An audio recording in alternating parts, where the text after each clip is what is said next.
Welcome to the Metta Hour with Sharon Salzberg, where Buddhist wisdom meets everyday life. This podcast is brought to you by the Be Here Now Network and features interviews with the top leaders, teachers, and thinkers of the mindfulness movement and beyond. For more information, visit BeHereNowNetwork.com/Sharon. Hi, I'm Sharon Salzberg, and I'm in conversation today with Karen Stewart. Karen is a mental health psychosocial support specialist and licensed clinical social worker with over 30 years working in a wide variety of mental health settings. 10 of those years have been working with Doctors Without Borders throughout Asia and Africa. She has a private practice offering speaking, consulting, and training on mental health and staff welfare issues and providing clinical supervision. Welcome to the podcast, Karen. Thank you for inviting me, Sharon. I'm very happy to be here. It's nice to be with you again. Thank you for being here.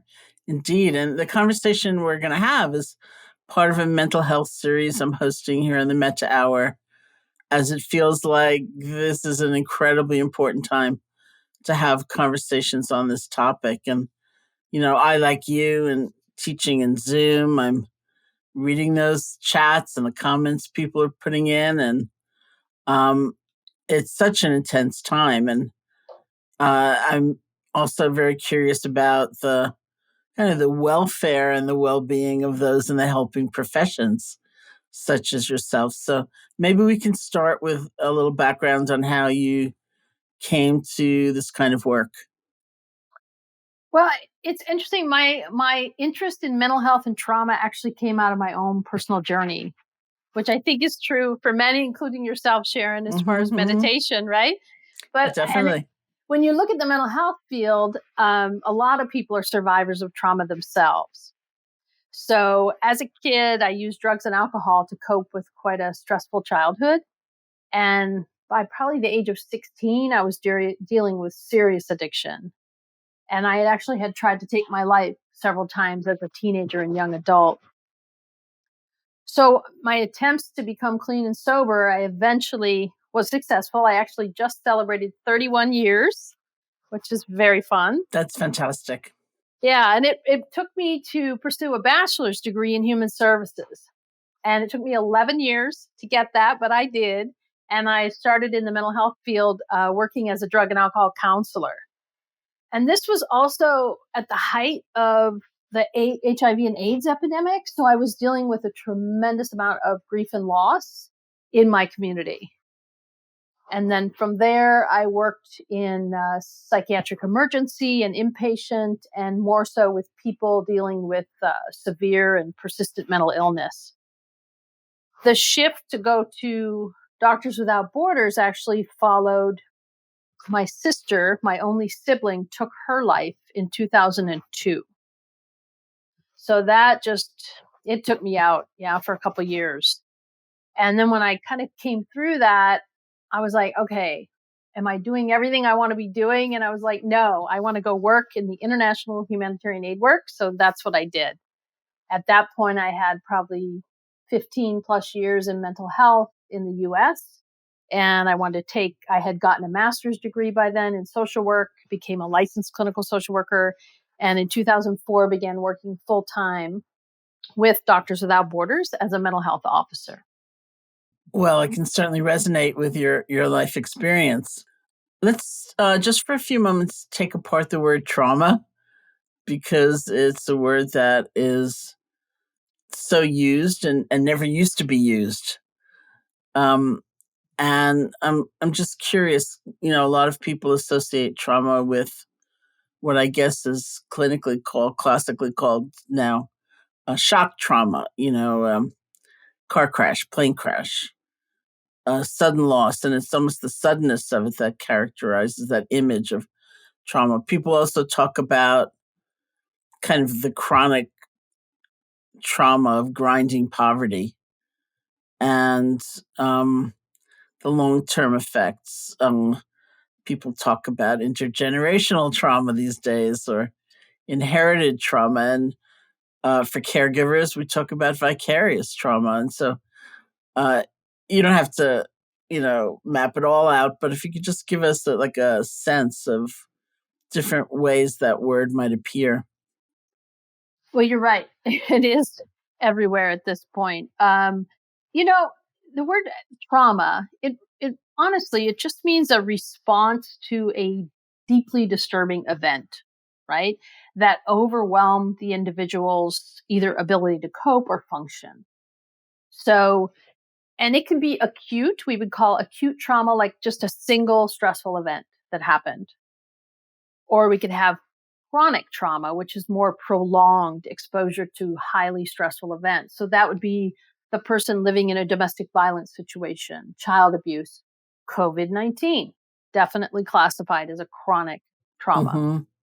And then we have complex trauma, which is actually multiple traumatic events on top of each other, which again, we have now. I'm in California. So I think about the person who's impacted by the fires that we had here and COVID-19 and perhaps job loss, right? So then you have a complex trauma. I think where it gets a little bit lost, people kind of jump from trauma to PTSD or post-traumatic stress disorder. And it's not always, right? Those are diagnosable conditions that sometimes follow exposure to trauma, but not always. Mm-hmm. Yeah.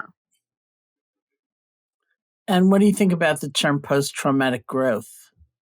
I appreciate post-traumatic growth. That has been my experience. Even as I was saying in my introduction, it got me to go work, right? Mm-hmm, in international mm-hmm. aid following the death of my sister. Mm-hmm. So many times, even my own addiction, my own drug and alcohol addiction prompted me, like really suffering to move forward and do more and better things. So I think there is something there. Yeah, that definitely post-traumatic growth is a real thing. I was just thinking it's such a fine needle to thread, the quotation I use from Roshi Joan Halifax in two of my last books, if truth be told, is something that was meaningful for me, where she said something like, basically, don't force yourself to think of the traumas of your life as a gift. They're givens. Yes. And the powerful word in there is force. It's like we get this idea that, I need to emerge better than ever or whatever. And it's just like another perfectionistic standard. Absolutely. Absolutely. And if I look back, like the year following my sister's death, I was bottomed out. I mean, I personally was suicidal myself. I dropped easily 50 pounds. I mean, I was an absolute mess. So the last thing on my mind was growing or seeing any kind of silver lining out of that, Mm-hmm. Yeah. It's also interesting, just taking like a stress model where there would be a real dynamic engaged. There's the stressor, the circumstance, the pressure, the incident kind of coming at us or arising within us. And then there's the resource with which it's met. Do we feel any energy? Do we feel any inspiration to meet it in a different way? How kind are we toward ourselves in what we're going through? What sense of resource do we have? Do we feel completely depleted? What amount of community do we feel? Or do we feel completely isolated? And all of those factors affect, it seems so clearly, the ways that we experience stress. And to sort of appreciate that without that also becoming a kind of perfectionistic standard. Like, I'm not meeting this very well or whatever.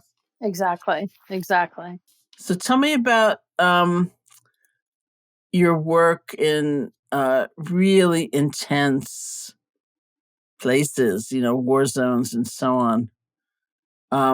You've worked in such a variety of extremely unstable and even dangerous environments. And I'm curious how you approach working with individuals with a lot of situational trauma, and how you begin to talk about balance and healing. I think one of the things that I see across the board is that one of the main problems, they don't recognize the stress or trauma symptoms in themselves. So, like, even today, as we talk, I hope that this, going out to people will help people to recognize perhaps their own signs and symptoms of stress and reach out if they need support, right? So, a lot of it is about normalizing and validating for others to let them know. And that's been true in so many cultures I've worked with. One of the things that I was shown working abroad was the value of a lay counselor. So now this is a person who doesn't have a background, experience, education in counseling or mental health, yet they can show up for that person. The simple letting someone know they are heard, they're understood, the power of that relationship to me is just incredible. To let somebody know, to remind them they're not alone with their pain. I mean, it's huge.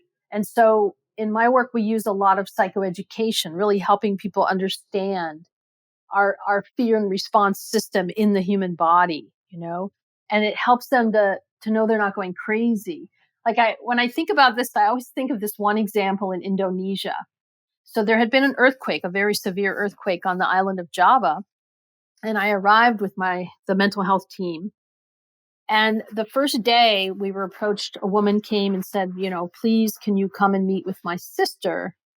She has been not eating, not sleeping, not talking for several days. This is probably day 4 following an earthquake. I said, of course. So we go over with an interpreter. I sit next to this woman. She's underneath a tree and she's just kind of rocking back and forth.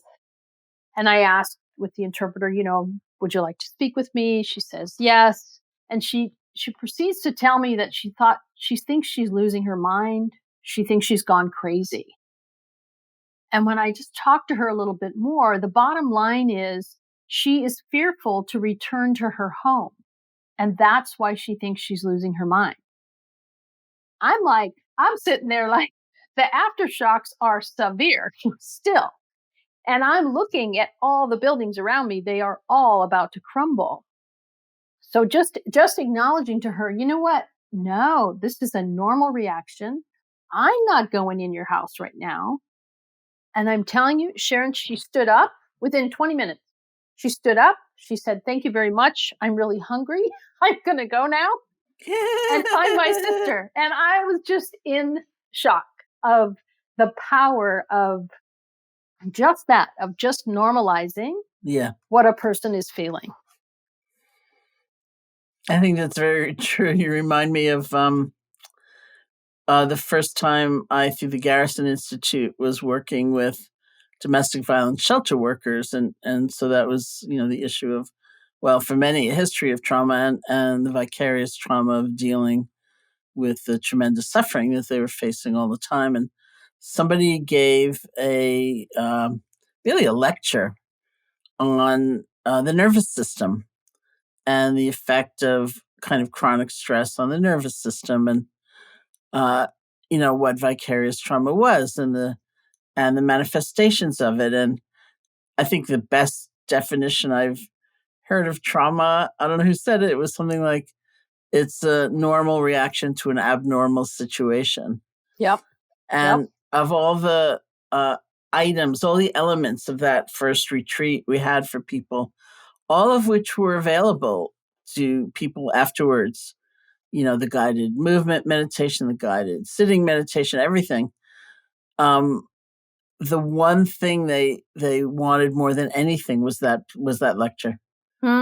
Was just to hear again, this happens. This is not because you're weak or weird. This is because you care, actually. Exactly. Well, and if you think about it, like with COVID-19 right now, I mean, generally, our fear response system, we defeat whatever it is, right? If it's a predator, we hide until they leave, or if it's a fight, we win and, or we run away from the avalanche, whatever it is. But now with COVID-19, that's not possible, right? We can't really fight this invisible threat. And so people are kind of just to acknowledge that there's a constant arousal state happening. Mm-hmm. And just to be aware of that is so helpful for people. What do you find really helps resource people, so that they feel kind of more geared toward the possibility of resilience and actualizing that? I think, again, if they feel heard and they understand what's happening. So I use a framework in the field that kind of breaks down those signs of stress and Mm-hmm. helping people self-identify. So there's kind of 5 areas that somebody would see. It'd be physical, right? So headaches and backaches, racing heart. There's emotional, so that's your crying and sadness, despair. There's cognitive, so people who are struggling to make decisions or their concentration is off, or repetitive thinking. Behavioral, right? So anger, irritability, blaming others, drug and alcohol use would be in here. And then spiritual. So like this emptiness or loss of hope, loss of meaning, loss of doubt. And really helping people to look at those 5 areas and see where are you, where do you fall? Are you having some of these symptoms? Is this what's happening? It really just gives them a sense of control, that they know what's happening and that they have some ability to work with it, right? To address what's happening. A lot of people too, they don't know their strengths. Sometimes it's as simple as reminding someone, what have you used in the past? What was helpful for you before?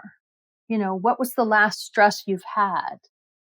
And then really, I lost my mother when I was whatever. It's like, oh, okay. And what helped you then? Oh, okay. Mm-hmm. Mm-hmm. Right. And then they're like, oh, okay. So sometimes it can be what seemingly simple, but not. But really just helping people to acknowledge and realize what they already know. Mm-hmm.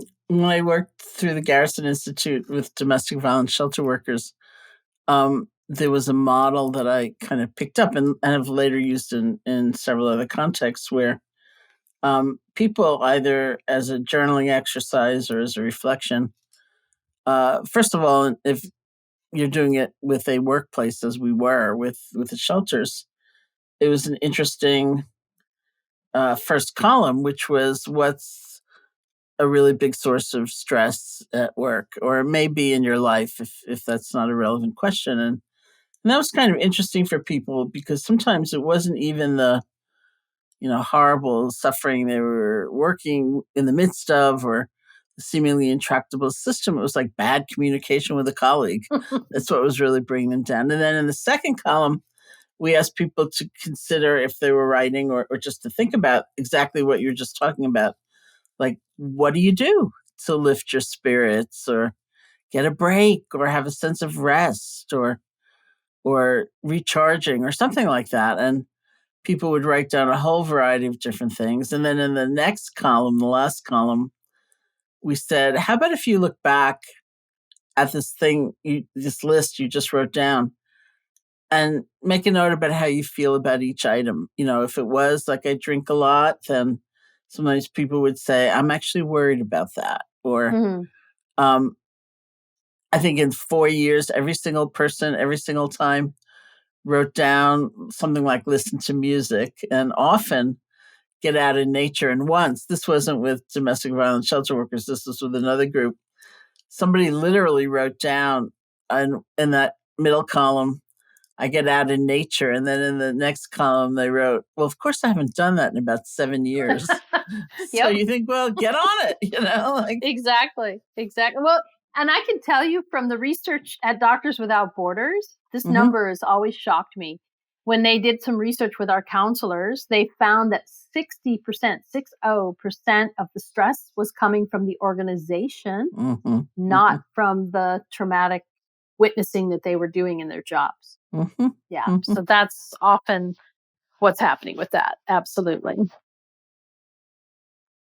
Even before the pandemic struck, people were saying there was an epidemic of loneliness that was popping up around the world, and certainly in the States is one place. And You think about how so many conditions have changed, and some people have been isolating for almost a year, and others are at home with family, sometimes with no space. Um, but even in hearing about loneliness before, in these sort of odd conditions, I kept thinking, well, it can't just be about numbers, that if you're looking at social connection and that sensibility, it must be, at least in part, a kind of inner sense, because otherwise, it's like if you're trying to help with a clinical condition of some kind and you hear about social interaction or social networks, that feeling of belonging, it can't just be like, well, I only have two friends. Maybe it doesn't happen until you have eight, or, something like that. I think there must be some inner sense of being part of a whole that's also important.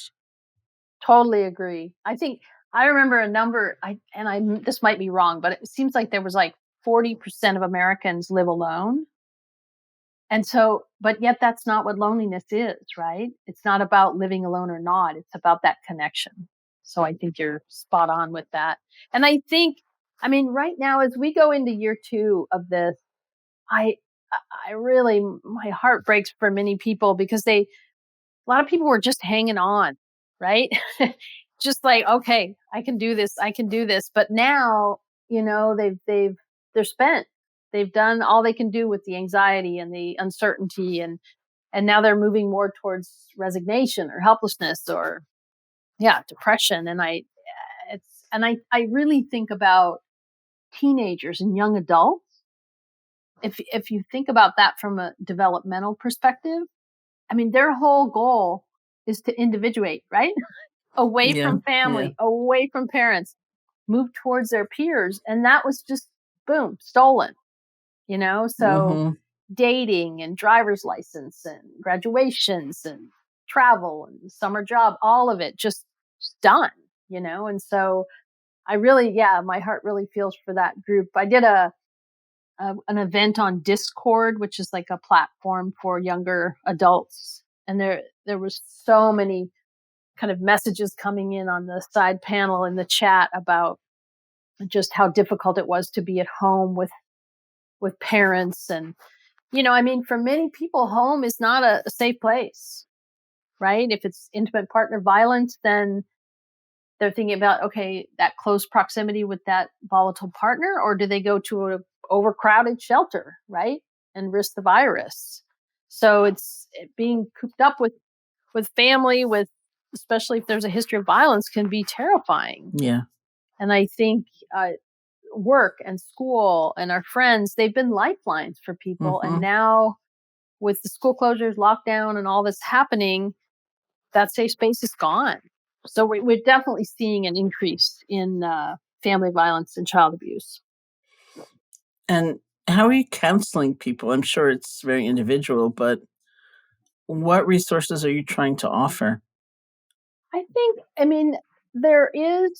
it's interesting because right now with COVID, the stigma of reaching out for mental health is actually lessened. Well, So that's very nice. that's on the good side, is that more and more people than ever are reaching out for support. But on the downside is there's not enough mental health providers. So what we're running into is wait lists or not enough affordable options to people. Right. So, again, I always go back to connection, and I know that resonates for you as well in your work, but that's trying to connect people to let them know, yes, you're struggling, but so is your neighbor down the street. So is the other person that you used to connect with at school, right? And trying to really reconnect people with each other, with peers and people who could support them. I think that's our go-to. And we know that across the board. It doesn't matter if it's a crisis, a disaster, critical incident. One thing that we always know is to determining how well you're going to fare with that is your level of social connectedness, right? So to lower the fear, to lower the anxiety, is to really hang on to other people.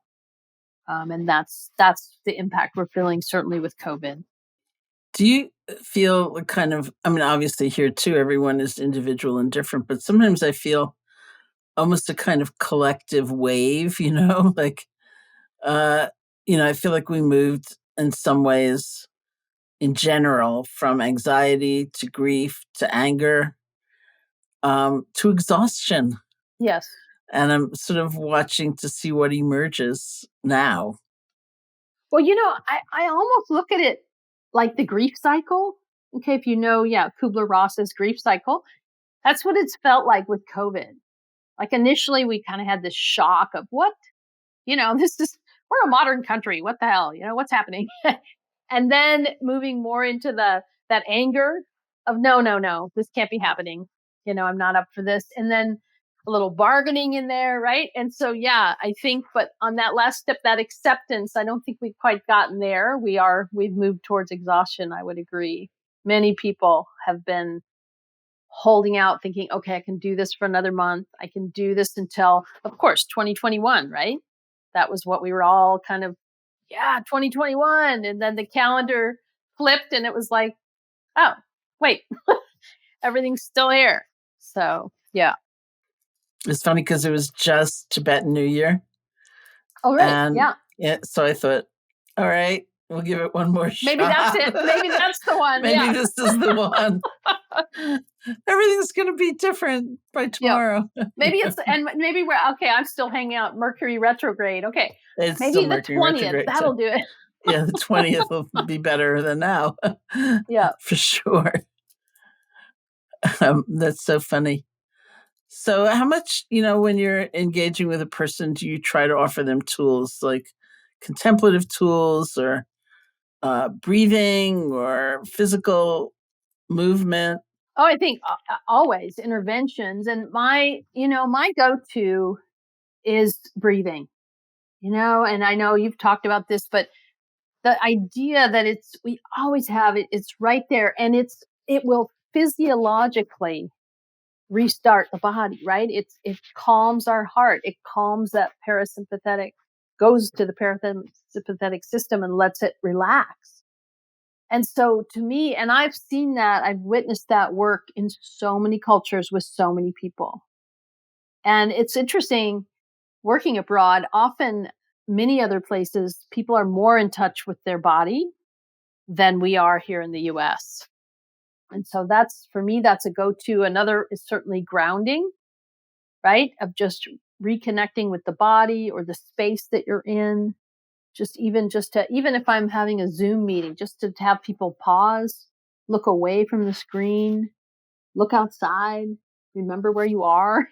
So, I mean, these sound like basic tools, but I have seen that these are the ones that work, man. Yes, of course, there are intensive modalities and ways of working with intense trauma and, different techniques, but those go-tos of breathing, of grounding, of gratitude, I mean, those are huge, and they're effective with so many people. Let's talk about gratitude for a few moments, because it's the kind of quality of the heart that I think can often have a lot of different interpretations in terms of its consequence. And so much of the sort of the cynical view of gratitude is that it makes you satisfied with crumbs, like you lose all intensity to insist on a better life for yourself or a better world for the world. And yet I think it's not at all so. And I don't think even science is showing us that it's so. I think it actually is a really strengthening agent. Oh, I think it's a powerful tool. Again, if you just look at that, our response system, our fear response system in the body, I mean, that's what that's what we're doing. We're always looking for threats. And it's important for our survival that we know that tiger was around that corner last night, because tonight we got to remember not to go to that corner, right? So we're always scanning for that negativity or those threats. So by practicing gratitude every day, it truly is retraining the brain to look for the positive things, the things that are going to move us forward. I mean, to me, it's an incredible way to really just shift our entire way of being. And I mean, like you said, the research is showing, I mean, the benefits are more satisfaction with life, better physical health, better sleep, less fatigue. I mean, it just goes on. Yeah, patience, wisdom. It's incredible what it can give us. And I think even if one is experiencing quite profound grief, whether it's for a person or for what life used to be or what we sort of expected it to be, in this month of 2021, and it's really different.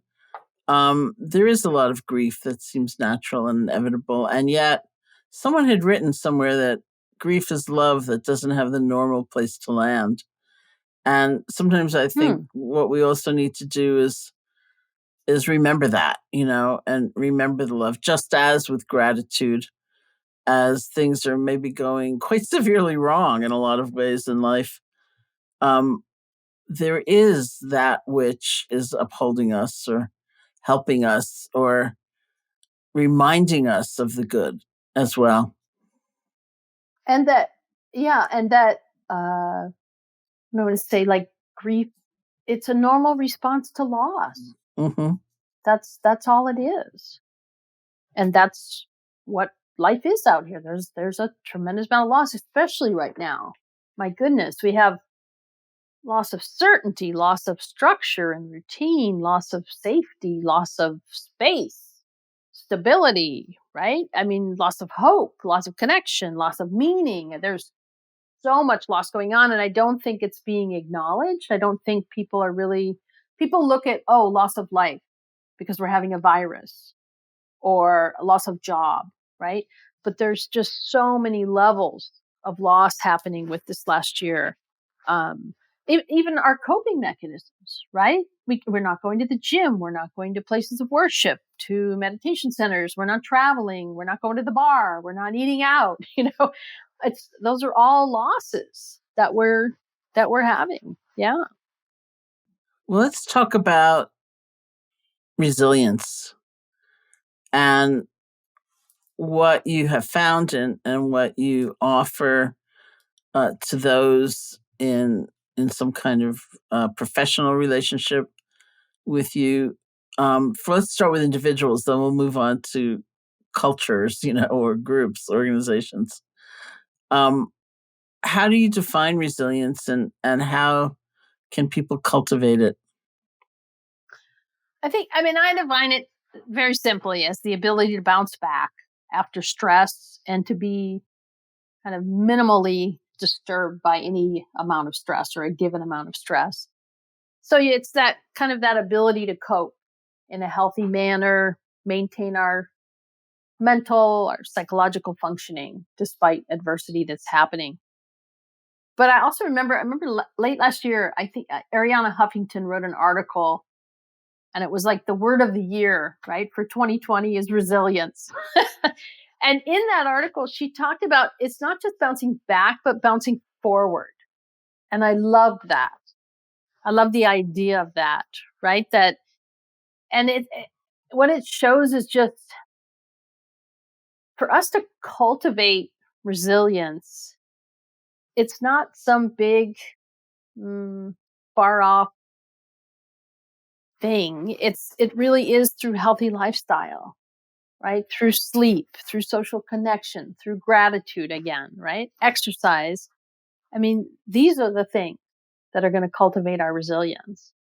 And even at the top of that list, I would put loving kindness practice, right? The work that you do, Sharon, absolutely. To give ourselves compassion, to remind ourselves we're not alone, right?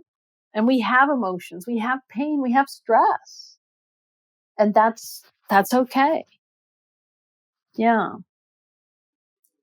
That's wonderful. And I'm so glad to hear you say that the sort of stigma of seeking help seems less, and that people are understanding more, because something now shifting to organizations, something I found often, starting with the domestic violence shelter workers, moving to international humanitarian aid workers, back to frontline medical personnel, is often a feeling of I'm a giver, I'm a helper.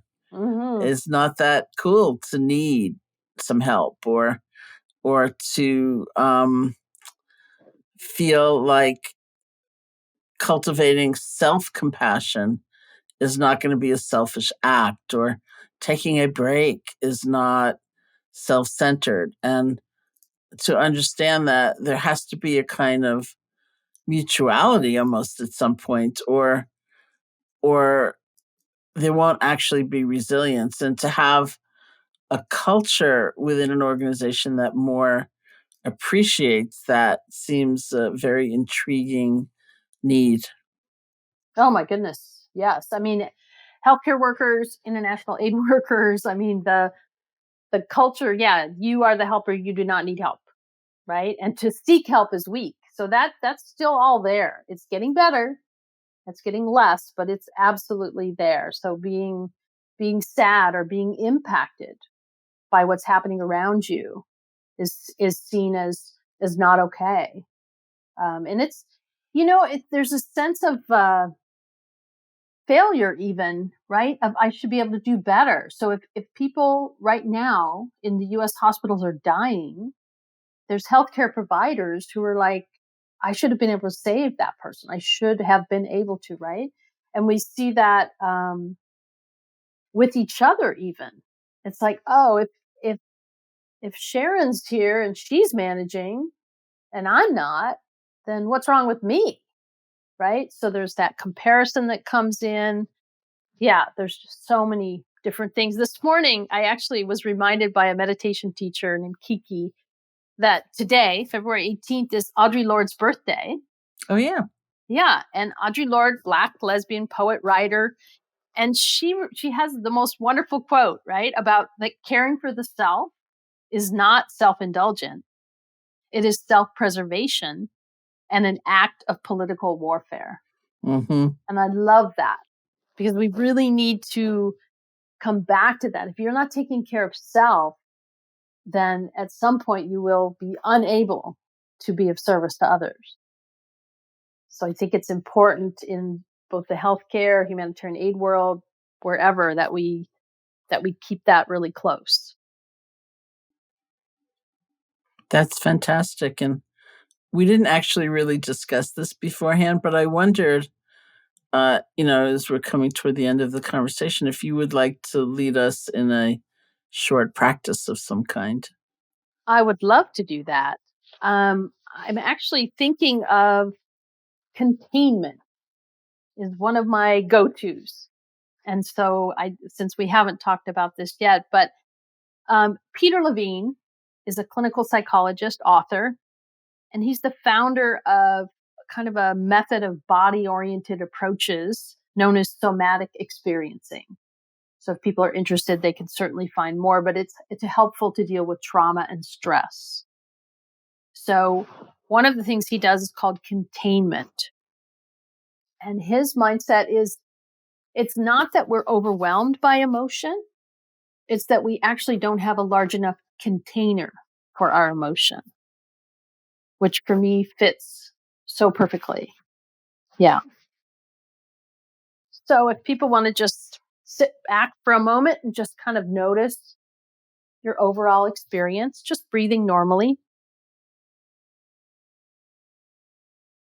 Maybe move your feet on the floor, kind of moving and shifting until you feel connected to the floor. Feel your back and your bottom on the chair. Kind of ask yourself, are you perching or are you allowing the chair to support you?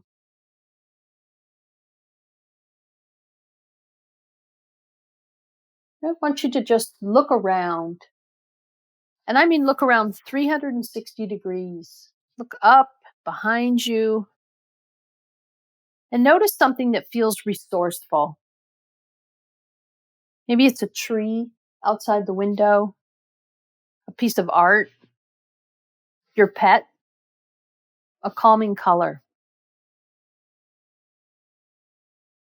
So the use of touch can intervene with the nervous system And this can include self-touch. So that's what we're going to do now. So I want everyone to take your right hand and place it just below your left armpit, holding the side of the chest. This is where the heart is. Now place your left hand on your right bicep or your shoulder or elbow.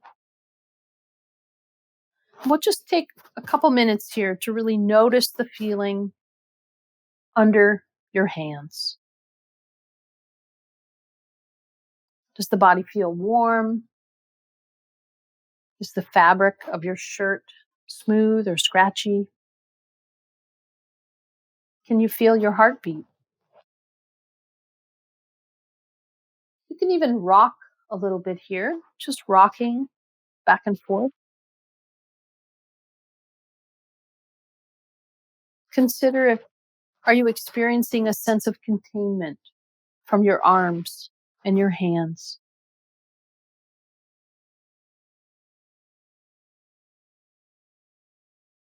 Notice how the rest of your body experiences this soothing and containing touch.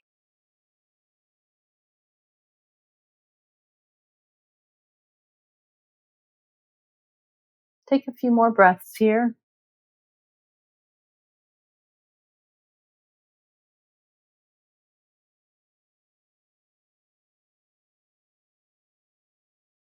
Now you can slowly release your arms and your hands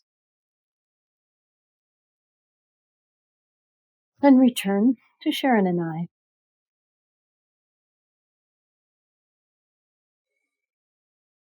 Well, thank you so much for that. I can just feel contained in this structureless day, after day existence. And thank you so much for joining me today. To learn more about Karen's work, you can visit karenstewart.org, KarenStewart.org. A big thank you to everybody listening. This has been the Metta Hour podcast from the Be Here Now Network. May you be safe, be happy, be healthy, and live with ease. Hey folks, thanks for listening. To learn more about Sharon and her ongoing teaching schedule, as well as online courses and a free guided meditation, check out her website at SharonSalzberg.com.